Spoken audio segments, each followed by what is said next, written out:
taux de robotisation de l'industrie agroalimentaire est faible par rapport à d'autres secteurs d'activité comme l'automobile, mais il progresse. En effet, depuis 2009, elle connaît une croissance de 10% par an de ses investissements dans la digitalisation de son outil de production.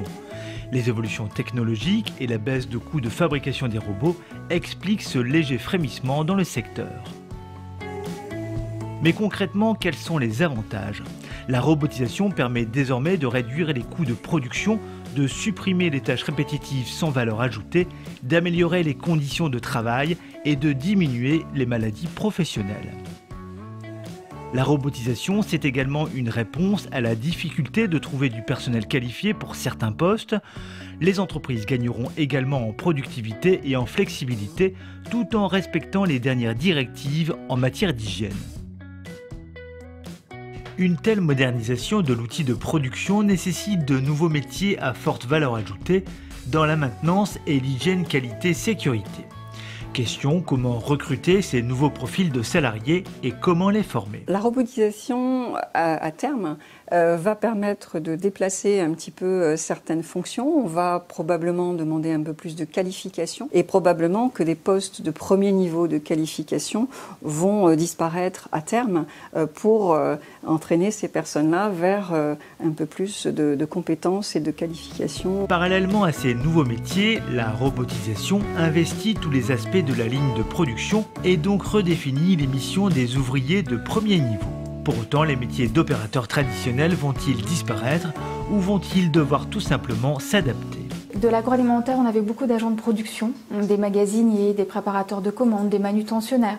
Aujourd'hui, les entreprises doivent recruter des conducteurs de ligne, suite effectivement à cette robotisation qui se développe, l'automatisation des machines, des chefs de ligne, des agents de maintenance, des techniciens de maintenance. Donc la difficulté est sur le territoire de trouver les compétences adaptées à leurs attentes de leur productivité afin de rester compétitifs sur le marché.